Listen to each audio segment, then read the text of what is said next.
నమస్తే, welcome to Hunter vision news. ఇప్పుడు headline చూద్దాం. మేడారం మహాజాతరలో ప్రధాన ఘట్టానికి అంకురార్పణ. కానిస్టేబుల్ అభ్యర్థులకు శుభవార్త. నేడు రేవంత్ చేతుల మీదుగా నియామక పత్రాలు. ఆమె చెప్పినట్లే చెరువులో విగ్రహం బయటపడింది. అమ్మవారి మహిమంటూ పూజలు, వీడియో వైరల్. ప్రపంచంలో అతిపెద్ద గిరిజన ఉత్సవం మేడారం సమ్మక్క సారలమ్మ మహాజాతర క్రతువుల్లో మరో ప్రధాన ఘట్టానికి బుధవారం అంకురార్పణ జరగనుంది. ఉదయం మండమెలిగే పండగ నిర్వహిస్తారు. సమ్మక్క కొలువైన మేడారం సారలమ్మ ఉన్న కన్నెపల్లి, కొండాయి పల్లెలోని గోవిందరాజులు, పూనుగొండ్లలోని పగిడిద్దరాజు ఆలయాల శుద్ధి చేస్తారు. ఇక పుట్టమట్టితో గుడులు అలికి మామిడి తోరణాలతో అలంకరిస్తారు. అనంతరం మేడారంలోని సమ్మక్క ప్రధాన పూజారి ఇంటి నుంచి డప్పు, డోలు వాయిద్యాల నడుమ పసుపు, కుంకుమలతో మేడారం చుట్టూ ఊరేగింపు చేపడతారు. అక్కడి నుంచి సమ్మక్క ఆలయానికి వెళ్లి గిరిజన ఆడపడుచులు పూజలు చేస్తారు. ఆ తర్వాత గ్రామంలోని బొడ్రాయికి శుద్ధ జలంతో అభిషేకిస్తారు. ముందస్తు మొక్కులు చెల్లించుకునేందుకు భారీగా భక్తులు తరలి రావడంతో మేడారం సందడిగా మారింది. ప్రకృతితో మమైకమైన గిరిజనులు ఆరాధ్య దైవాలు మేడారం సమ్మక్క సారలమ్మ ప్రతి 2 ఏళ్లకోసారి మాఘ పౌర్ణమి ముందు 4 రోజుల పాటు ఈ మహాజాతర జరుగుతుంది. ఈ ఏడాది మహాజాతరను ఫిబ్రవరి 21 నుంచి 24 వరకు నిర్వహిస్తున్నారు. ఫిబ్రవరి 21న బుధవారం కన్నెపల్లి నుంచి సారలమ్మను గద్దెపైకి తీసుకొస్తారు. అదే రోజు పూనుగొండ్ల నుంచి పగిడిద్దరాజును, కొండాయి గ్రామం నుంచి గోవిందరాజును మేడారం గద్దెలపైకి చేర్చుతారు. ఇక 22న గురువారం చిలకలగుట్ట నుంచి సమ్మక్క తల్లిని తీసుకొచ్చి గద్దెపై ప్రతిష్ఠించడంతో జాతర ప్రధాన ఘట్టానికి చేరుతుంది. 23న శుక్రవారం వనదేవతలు గద్దెలపై కొలువుదీరుతారు. తెలంగాణలో కానిస్టేబుళ్ల స్థాయి ఉద్యోగ నియామక ప్రక్రియకు ఎట్టకేలకు లైన్ క్లియర్ అయింది. ముఖ్యమంత్రి రేవంత్ రెడ్డి చేతుల మీదుగా ఎంపికైన అభ్యర్థులకు బుధవారం నియామక పత్రాలను అందజేయనున్నారు. ఎల్బీ స్టేడియంలో జరిగే కార్యక్రమంలో సీఎం రేవంత్ రెడ్డి నియామక పత్రాలను అందజేస్తారని తెలంగాణ రాష్ట్ర స్థాయి పోలీస్ నియామక మండలి టీఎస్ఎల్ ఆర్పీబీ అధికారులు వెల్లడించారు. ఈ మేరకు ఏర్పాట్లు చేసినట్టు తెలిపారు. పోలీస్ శాఖలో 16,640 కానిస్టేబుళ్ల పోస్టుల భర్తీకి టీఎస్ఎల్ ఆర్పీబీ ఏప్రిల్ 2022లో నోటిఫికేషన్ జారీ చేసిన సంగతి తెలిసిందే. ఇందుకు సంబంధించిన రాత, ఫిజికల్ పరీక్షలను నిర్వహించి అర్హులైన అభ్యర్థులను ఎంపిక చేసి గత ఏడాది అక్టోబర్లోనే తుది జాబితాను విడుదల చేసింది. కానీ సాంకేతిక న్యాయపరమైన కారణాలతో నియామకాల్లో కొంత జాప్యం జరిగింది. ఇక పోలీస్, ఎక్సైజ్, అగ్నిమాపక, రవాణా, జైళ్లు, స్పెషల్ ప్రొటెక్షన్ ఫోర్స్ విభాగాల కోసం 12,866 మంది పురుషులు, 2,884 మంది మహిళలు ఎంపిక చేయగా అర్హులు లేకపోవడంతో 854 పోస్టులను బ్యాక్లాగ్గా పరిగణించారు. పోలీస్ రవాణా విభాగంలో 100 డ్రైవర్ పోస్టులతో పాటు అగ్నిమాపక శాఖలో 225 డ్రైవర్ ఆపరేట్ పోస్టుల తుది ఎంపిక ఫలితాలను మాత్రం న్యాయస్థానంలో వ్యాజ్యాల కారణంగా వెల్లడించలేదు. అయితే ఆ అడ్డంకులు తొలగిపోవడంతో తాజాగా ఎంపిక పత్రాలను అందజేయాలని హోంశాఖ నిర్ణయించింది. పశ్చిమ గోదావరి జిల్లా పాలకొల్లులో అమ్మవారి విగ్రహం వ్యవహారం చర్చానీయాంశమైంది. రామయ్య హాలు సమీపంలోని అమ్మవారి విగ్రహం బయటపడింది. స్థానికంగా ఉండే ఓ మహిళకు అమ్మవారు ఒంట్లోకి వచ్చి చెప్పారని స్థానికులు అక్కడే ఉన్న ఓ చెరువులో వెతికారు. అయితే ఆమె చెప్పిన ప్రాంతంలోనే అమ్మవారి విగ్రహాన్ని స్థానికులు బయటకు తీశారు. వెంటనే మహిళలు భారీగా అక్కడికి చేరుకుని అమ్మవారి విగ్రహానికి పూజలు నిర్వహించారు. ఇక స్వయంగా అమ్మవారు చెప్పిన ప్రదేశంలోనే వెతికితే దొరికిన విగ్రహం అని స్థానికులు అంటున్నారు. ఇదంతా అమ్మవారి మహిమ అని చర్చించుకుంటున్నారు. ఇదిలా ఉంటే అమ్మవారి విగ్రహంపై వివాదం రేగింది. ఈ విగ్రహం బయటపడిన ప్రాంతంలో శిలువ కూడా దొరికిందంట. ఇక దీంతో 2 వర్గాల మధ్య వివాదం మొదలైంది. వెంటనే పోలీసులు రంగంలోకి దిగి అక్కడ పికెటింగ్ ఏర్పాటు చేశారు. ఎలాంటి గొడవలు జరగకుండా పోలీసులు మోహరించారు. అయితే అమ్మవారి విగ్రహాన్ని తమకు తిరిగి అప్పగించేలా చూడాలని పాలకొల్లు ఎమ్మెల్యే నిమ్మల రామనాయుడిని రామయ్య హాలు ప్రాంత మహిళలు కలిసి విజ్ఞప్తి చేశారు. మొత్తానికి విగ్రహం వివాదం పాలకొల్లులో చర్చానీయాంశమైంది. దీనికి సంబంధించిన పూర్తి వివరాలు తెలియాల్సి ఉంది.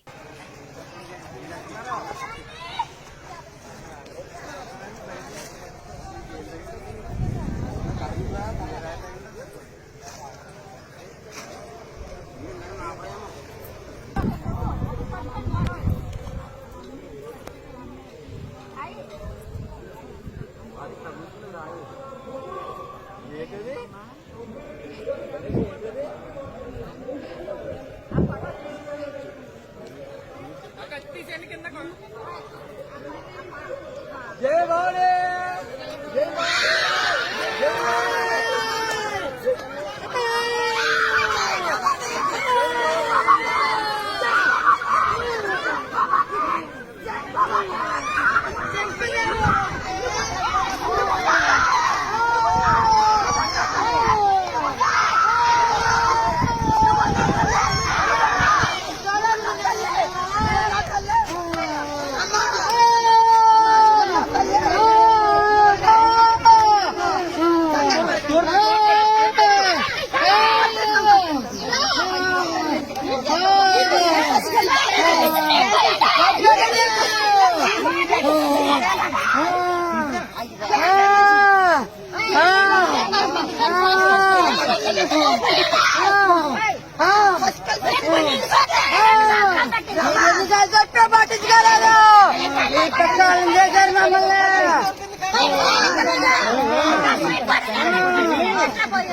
పటాన్చెరు మండలం పాసమైలారం పారిశ్రామిక వాడలో 2 పరిశ్రమలలో అగ్ని ప్రమాదం సంభవించింది. మొదటగా ఓ పరిశ్రమలో బ్లాస్టింగ్ జరగడంతో ఆ పరిశ్రమతో పాటు పక్కనున్న మరో పరిశ్రమలో కూడా అగ్ని ప్రమాదం చోటు చేసుకుంది. సంగారెడ్డి జిల్లా పటాన్చెరు మండలం పాసమైలారం పారిశ్రామిక వాడలో సిఎంహెచ్ పరిశ్రమలో రియాక్టర్ పేలిపోవడంతో ఆ పరిశ్రమలోనే కాక పక్కనే ఉన్న వనమాలి పరిశ్రమలో కూడా అగ్ని ప్రమాదం చోటు చేసుకుంది. మంటలు ఆర్పేందుకు సిబ్బంది తీవ్రంగా ప్రయత్నించారు. స్థానిక ఫైర్ స్టేషన్ నుంచి మొత్తం 5 ఫైర్ ఇంజన్లు మంటలు అదుపులోకి తెచ్చాయి. అయితే ఇందులో దాదాపు 4 తీవ్రంగా గాయపడ్డారని తెలుస్తుంది. పరిశ్రమలో దాదాపు 11 మంది కార్మికులు ఉండగా అందులో 4 మాత్రం గాయపడ్డారని అధికారులు తెలిపారు. ఇంకా పూర్తి వివరాలు తెలియాల్సి ఉంది.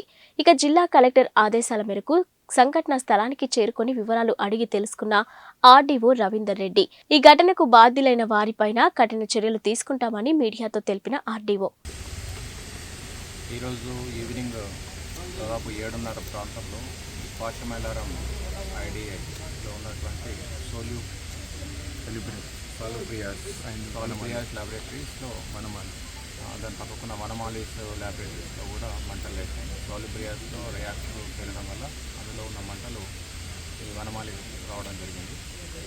మన డిఎఫ్ గారి ఆధ్వర్యంలో 5 ఆఫీసర్స్, 4 ఫైర్ ఇంజన్స్, దాదాపు 30 మంది సిబ్బంది 2 గంటలలో పూర్తిగా వాటిని ఎస్టికేట్ చేయడం జరిగింది. ఈ మంటలలో 4 గాయపడ్డారు. అందులో పరిస్థితి తీవ్రంగా ఉంది. దానికి సంబంధించిన ట్రీట్మెంట్ తీసుకోవడం జరుగుతుంది. ఈ సంఘటన పైన పూర్తిగా విచారణ చేసి ఒక 10 మంది నివేదిక సమర్పించడానికి కలెక్టర్ గారు మాకు ఆదేశాలు ఇచ్చారు. ఇటువంటి యాక్సిడెంట్ ఎందుకు జరుగుతున్నాయి, ఎవరి యొక్క ఫాల్ట్ ఇది, ముందు జాగ్రత్త చర్యగా యాజమాన్యం చర్యలు తీసుకోకపోవడమా, లేకపోతే ఏమైనా కారణాలు ఉన్నాయని pollution control board, factory, fire, revenue, police అన్ని అధికారులు అన్ని సంబంధించిన సమగ్రమైన రిపోర్టు కలెక్టర్ గారికి మేము సమర్పించి. పేరు సుధాకర్ గౌడ్, పాసమైలారం మాజీ సర్పంచ్ని, ఇప్పుడు ఎంపీటీసీ ఉన్నాం మేము. ఇక్కడ పేస్టు ప్రాంతంలో పాసమైలారం ఇండస్ట్రియల్ ఏరియా పేస్టు ప్రాంతంలో జరిగినటువంటి ఈరోజు ఫైర్ యాక్సిడెంట్లో సిఎంఎస్ అనే కంపెనీ దాంట్లో బాగా ఒక దట్టమైన పొగలాగా వచ్చేసి బాగా బ్లాస్ట్ అయ్యి సౌండ్ వచ్చి ఒక ఇంచుమించు ఒక 2-3 కిలోమీటర్ల సరౌండింగ్ ఏరియాలో బ్లాస్ట్ సౌండ్ రావడం జరిగింది. దాని పక్కన ఉన్నటువంటి వనమాలి పక్కన దాంట్లో ఈయన రిసీవర్స్ ఏదో ఉంటుంది, అది దానికి అంటుకున్నది, అది పెద్ద అదిగిన ఫైర్ అయింది.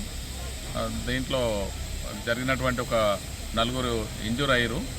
దాంట్లో నుంచి ఒక మేజర్గా ఉన్న వాళ్ళను పటాన్చెరు ధృవ హాస్పిటల్ పంపించడం జరిగింది.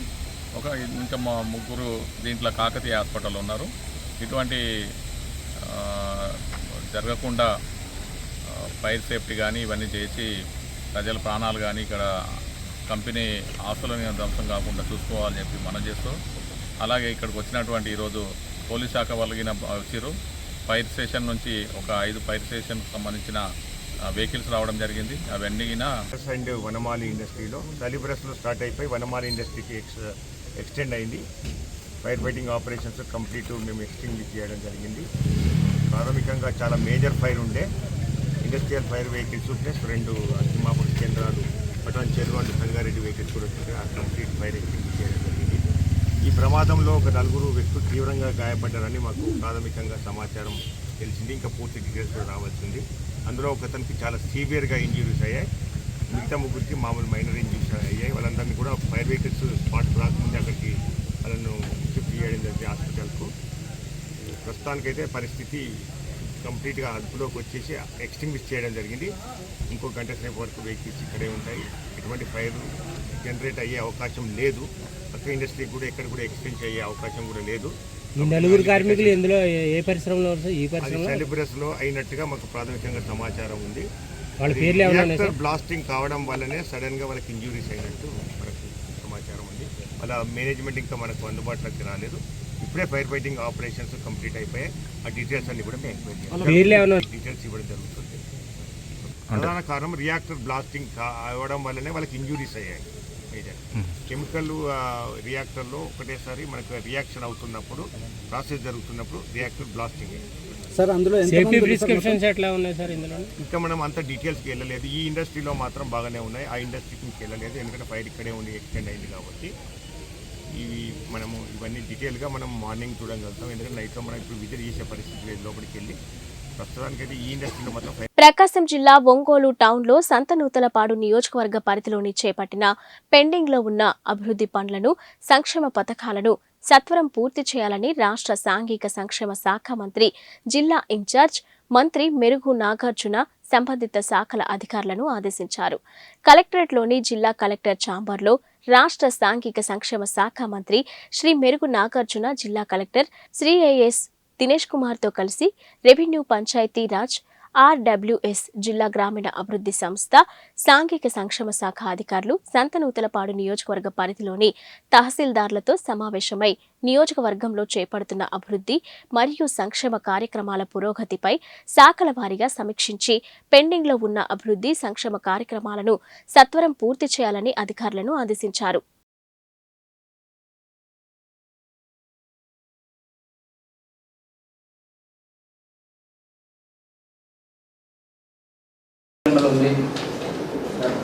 డిస్ప్యూట్ వెళ్తున్నాను సార్. ఏంటి రైల్వే స్టేషన్ దగ్గర ఉంది సార్. అక్కడ ఎస్సీస్ వాళ్ళు వేరే వాళ్ళు ఆక్రమణ చేసి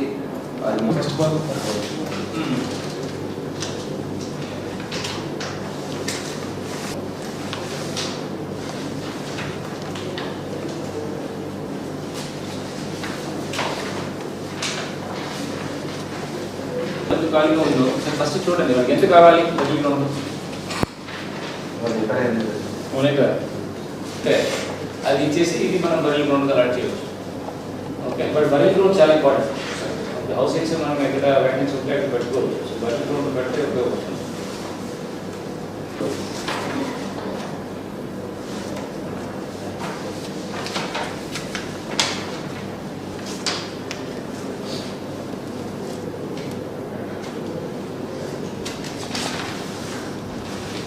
ఉప్పుకుండూరులో గ్రామ రజకులకి 100 సంవత్సరాల నుంచి సర్వే నెంబర్ 385లో చాకలి గుంట ప్రవృత్తికి పట్టుకుంటున్నారు. సార్ ఆల్రెడీ చూపించారు.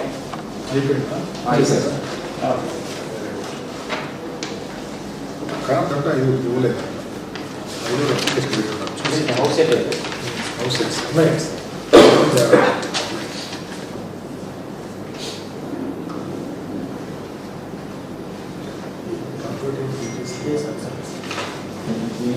ఏమీ రాలేదా?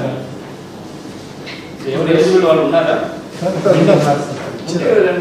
ఒకసారి ప్రాసెస్ చేయండి. వాళ్ళు ఉంటే 9 daysలో పెట్టి చేసి approve it no also. Okay eligible వాళ్ళు ఉంటే పెట్టి చేయండి. 90 days అంటే ఏమో అర్థమైనా తర్వాతకి అప్రూవ్ ల్యాండ్ ఎక్విజిషన్ కోసం పట్టాలు వచ్చినాయి. ఆ పట్టాలు ఇవ్వలేదంట. ఉందా అది ఇచ్చున్నారు సార్. ఇవ్వలేదు సార్. చెక్ చేయండి సార్. లొకేషన్ కదా ఎస్సీస్ వాళ్ళు ఇటువైపు వచ్చారు. కానీ చంద్రవాడవా సముద్రం చెప్పేది నిడమాను సార్. నిడమాను నచ్చినవాడ నిడమాను. అవును సార్. తమను కూడా వచ్చారు సార్ అడ్మినిస్ట్రేషన్కి. అది అది సెటిల్ అయిందా లేదా? అది మనం వెళ్ళే కబుల్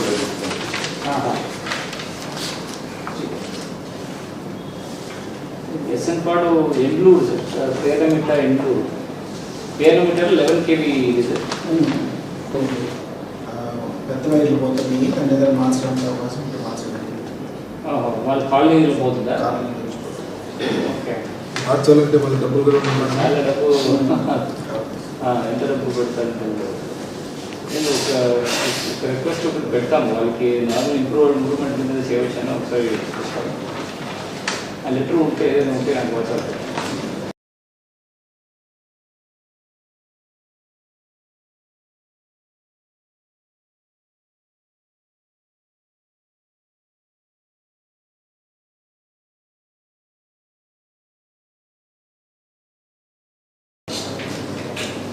ఇప్పటితో పాటు ఏమి house heights whether issued or not, government ఉందా లేదా ఏం చేశారో కనుక్కోండి.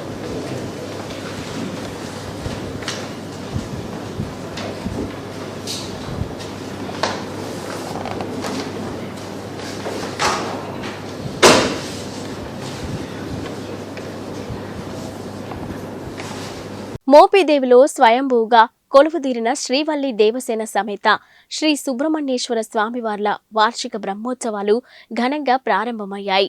ఆలయ సహాయ కమిషనర్ నల్లం సూర్యచక్రధర్రావు ఆధ్వర్యంలో బ్రహ్మశ్రీ కొమ్మూరి ఫణికుమార్ శర్మ, ఆలయ ప్రధాన అర్చకులు బుద్దు పవన్ కుమార్ శర్మల బ్రహ్మత్వంలో బ్రహ్మోత్సవాలలో మొదటి రోజు ఆలయ సూపరింటెండెంట్ బొప్పన సత్యనారాయణ ప్రత్యేక పూజలు నిర్వహించారు. ఆలయ పండితులకు శ్రీ స్వామివారి పట్టు వస్త్రాలను సత్యనారాయణ గారు అందజేశారు. తొలుత యాగశాల ప్రవేశం, విఘ్నేశ్వర పూజ, పుణ్యహవాచనం, అంకురారోపణ, వాస్తు పూజ, ధ్వజారోహణ, బలిహరణ, ధ్వజపట ప్రతిష్టాపన, నీరాజన మంత్ర పుష్పములను శాస్త్రోక్తంగా నిర్వహించారు. వార్షిక కళ్యాణ మహోత్సవాలను పురస్కరించుకొని ఆలయ ప్రాంగణంలో మహిళా భక్తులు కోలాటం, అలాగే భక్తి పాటల కచేరీ కార్యక్రమాలను ఏర్పాటు చేశారు.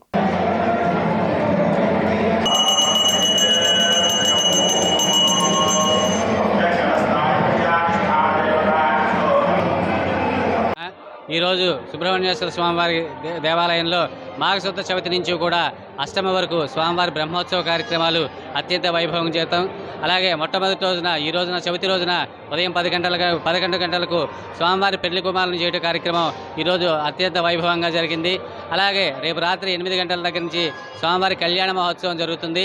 అలాగే 15వ తారీఖు రాత్రి 8 గంటలకు స్వామివారి రథోత్సవ కార్యక్రమం జరుగుతుంది. కావున 50 మంది భక్తులు కూడా ఈ స్వామివారికి బ్రహ్మోత్సవ కార్యక్రమాల్లో ఇచ్చేసి స్వామివారిని దర్శించి తీర్థప్రసాదాలు స్వీకరించి స్వామివారి కృపకు పాత్రలు కావాల్సిందిగా కోరుచున్నాం. ఈ రోజు నుంచి ఈ శోభకృతి నామ సంవత్సర వార్షిక బ్రహ్మోత్సవాలు ప్రారంభమైనవి. ఈ రోజు నుంచి అష్టమి దాకా కూడా విశేషంగా కార్యక్రమాలు జరుగుతాయి. స్వామివారిని ఉదయము సుప్రభాత సేవతో ప్రారంభమయ్యి పెళ్లి కుమారుని కార్యక్రమం పూర్తయింది.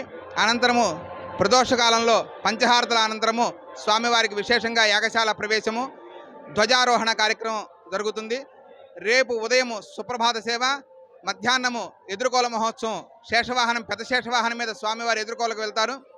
సాయంత్రం 7 గంటలకు పంచాయతీ ఆఫీస్ దగ్గర మోపిదేవి గ్రామంలో ఎదుర్కోల మహోత్సవం. అటు అమ్మవారు ఇటు స్వామివారు చాలా సర్వేంద్రియాణ నయనం ప్రధానం, చూడటానికి కళ్ళు చాలనంత విశేషంగా స్వామివారి ఎదుర్కోల మహోత్సవం జరుగుతుంది. అనంతరము స్వామివారి దివ్య కళ్యాణ మహోత్సవం జరుగుతుంది. ఈ కళ్యాణంలో మనకి ఆసేత్ హిమాచల పర్యంతం ఉన్న క్షేత్రాల్లో సప్తరంగులతో తరంబరాలు చేసే ఏకైక క్షేత్రం మోపిదేవి సుబ్రహ్మణ్య స్వామివారి క్షేత్రం. అన్ని చోట్ల కూడా పసుపుతో కానీ తెల్ల బియ్యంతో కానీ స్వామివారికి తరంబరాలు పోస్తారు ప్రాంతీయ ఆచారాన్ని బట్టి. కానీ పూర్వం నుంచి కూడా అనాదిగా ఈ దేవాలయ ప్రారంభమైన దగ్గర నుంచి కూడా ఉత్సవ ప్రకరణ ప్రారంభమైన దగ్గర నుంచి కూడా స్వామివారికి సప్తరంగులతో ఆ యొక్క తరంబరాలు పోస్తారు. ఆ తరంబరాలు ఎవరైతే తీసుకువెళ్ళి ఏ సంకల్పంతో ఆ తరంబరాలను నెత్తి మీద వేసుకున్నా, లేకపోతే అన్నంగా వండుకొని స్వీకరించినా కూడా సంకల్ప సిద్ధులయ్యే మహిమాన్వితమైన క్షేత్రం సుబ్రహ్మణ్యేశ్వర స్వామివారి క్షేత్రం. కనుక ఈ యొక్క స్వామివారి కళ్యాణాన్ని అందరూ తిలకించండి, స్వామివారి యొక్క అనుగ్రహాన్ని పొందండి. గురువారం నాడు ఉదయం సుప్రభాత సేవ, సాయంత్రం ప్రదోషకాలంలో స్వామివారి యొక్క దివ్యమైన రథోత్సవం, శుక్రవారం నాడు స్వామివారికి ఉదయం పూట అవభృత స్నానము, అనంతరము సుబ్రహ్మణ్య మాలా ధారణ విరమణ కార్యక్రమం పూర్తవుతుంది, పూర్ణాహుతి. సాయంత్రం పూట స్వామివారు మయూర వాహనం మీద శమీయతే పాపం శమీశత్రు వినాశనం అర్జునశ్చ ధనుద్ధారి రామశ్చ ప్రియదర్శన, ఎవరికి కూడా శత్రుబాధ లేకుండా ఉండాలని శమీ వృక్షాన్ని ఆశ్రయించి శమీ పూజా కార్యక్రమం జరుగుతుంది. అనంతరము స్వామివారి మయూర వాహనం మీద తిరిగి వచ్చిన తర్వాత ధ్వజ అవరోహణ కార్యక్రమం పూర్తవుతుంది. శనివారం నాడు ఉదయము భక్తుల సంకల్ప సిద్ధి కోసము సుబ్రహ్మణ్య హవనం కార్యక్రమం ఉంటుంది. మూలమంత్రంతో హవనంలో ప్రతి ఒక్కరూ ఎవరైనా సరే పాల్గొనవచ్చు. సంకల్ప స్వామివారి యొక్క పవడింపు సేవ, ద్వాదశ ప్రదర్శనాలతో ఉత్సవాల కార్యక్రమాలన్నీ కూడా పూర్తవుతాయి. ఈ ఉత్సవాల కార్యక్రమాలన్నీ కూడా మా దేవాదాయ ధర్మాదాయ సేవ గారి కమిషనర్ గారి ఉత్తర్వుల ప్రకారము అసిస్టెంట్ కమిషనర్ గారైన శ్రీ సూర్యధర చక్రధరరావు గారి యొక్క నేతృత్వంలో, వారి యొక్క పర్యవేక్షణలో వచ్చిన భక్తులకు సౌకర్యార్థము అన్ని ఏర్పాట్లు జరిగారు.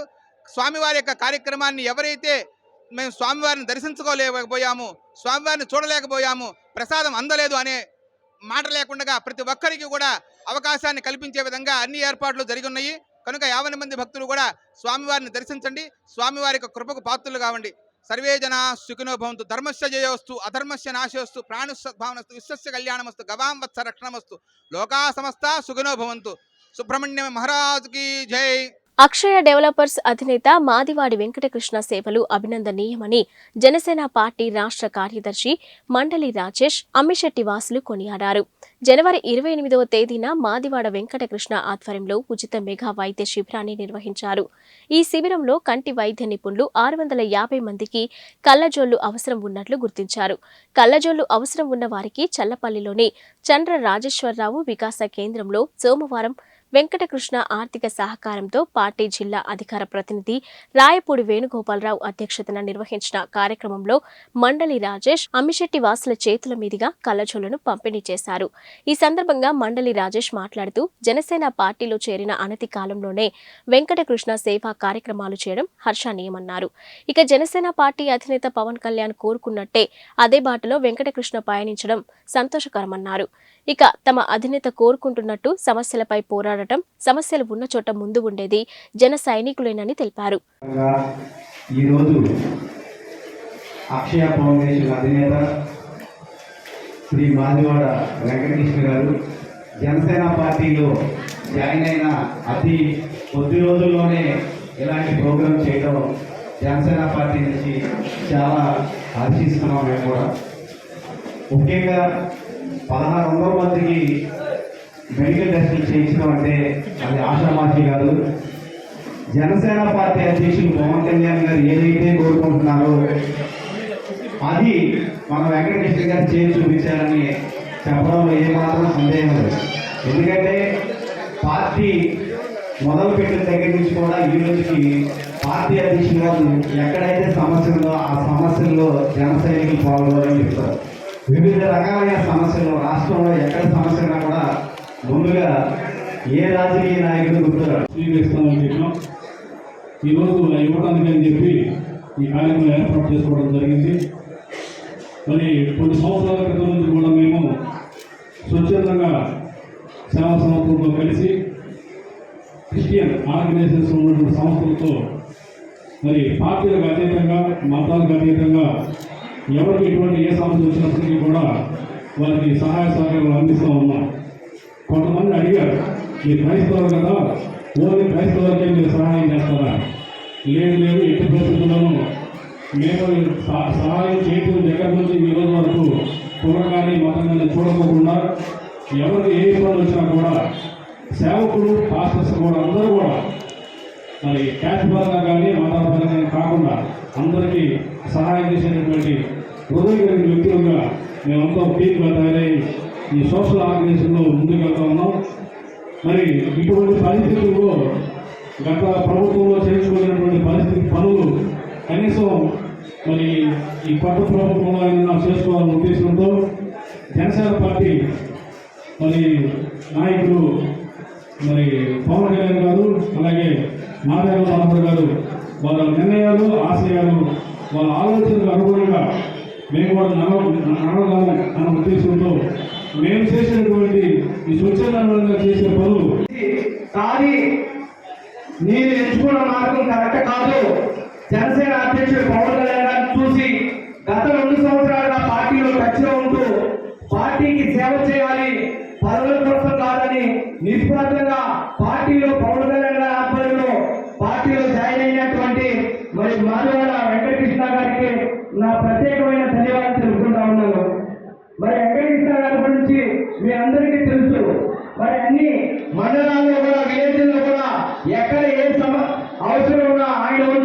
సాయం చేయడం, మరి గతంలో ఒక ఫౌండేషన్ కింద చేయడం, ఈ రోజు జనసేన పార్టీ కింద మరి ఆయన ఎన్నో చాలా కార్యక్రమాలు చేస్తా ఉన్నారు. మరి ఈరోజు ప్రభుత్వం, అధికారంలో ఉన్న ప్రభుత్వం, పేదకు ప్రజలకి సేవ చేయాల్సిన ప్రభుత్వం, మరి ఈరోజు మనం చూస్తూ ఉంటే ఎక్కడ అభివృద్ధి లేదు. మరి అదేవిధంగా ఆరోగ్యం కూడా ఈ ప్రభుత్వం పట్టించుకోలేని పరిస్థితుల్లో మరి ఉచిత మెడికల్ క్యాంప్ పెట్టి మరి 1500 పైన మరి ప్రజలకి మరి సేవలు అందించినటువంటి వెంకటకృష్ణ గారికి మా జనసేన పార్టీ తరఫున హృదయపూర్వకంగా ధన్యవాదాలు తెలుపుకుంటూ, ఎందుకంటే జనసేన పార్టీ అంటే అనంతపురం జిల్లా పెద్దపప్పూరు మండలంలోని అశ్వర్ధ్ నారాయణ స్వామి క్షేత్ర సమీపంలో పెన్నా నది ఒడ్డున 80 లక్షలతో నూతనంగా అతి సుందరంగా కాశిరెడ్డి నాయన ఆశ్రమం నిర్మించారు. బుధవారం స్వామివారి ప్రతిష్ఠ మహోత్సవం ఘనంగా నిర్వహించారు. పరిసర ప్రాంతాల నుంచి వందలాది మంది భక్తులు తరలివచ్చి స్వామివారిని దర్శించుకున్నారు. వచ్చిన భక్తులకు ఆశ్రమం నిర్వాహకులు తీర్థ ప్రసాదాలతో పాటు అన్నదాన కార్యక్రమం ఏర్పాటు చేశారు. నేటి నుంచి కాశిరెడ్డి నాయన ఆశ్రమంలో నిత్యాన్నదానం ఏర్పాటు చేస్తున్నట్లు ఆశ్రమ కమిటీ సభ్యులు పేర్కొన్నారు.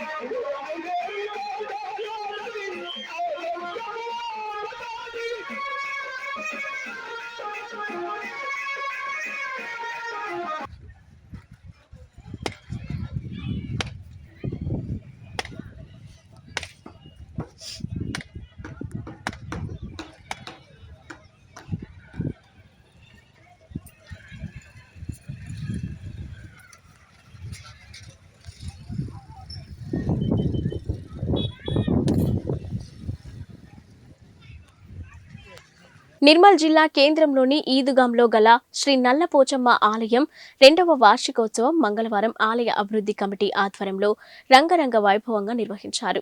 పవిత్ర గంగా నీళ్లు స్థానిక శ్రీ రామాంజనేయ హనుమాన్ మందిరం నుండి పోచమ్మ ఆలయం వరకు ఊరేగించారు. మహిళలు భక్తి శ్రద్ధలతో మంగళ హారతులతో అమ్మవారి గంగ నీళ్లు ఊరేగింపులో పాల్గొన్నారు.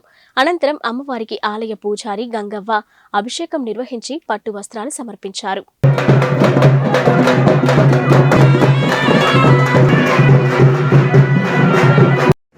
శ్రీ శ్రీ నల్లపోచమ్మ ఈద్గాము మొదటి వార్షికోత్సవము సక్రమంగా జరిగింది కాబట్టి ఇప్పుడు 2వ వార్షికోత్సవం చేస్తున్నాము. ఈ సందర్భంలో కూడా మళ్ళీ ముందు మంచిగా కోరుకుంటున్నాను.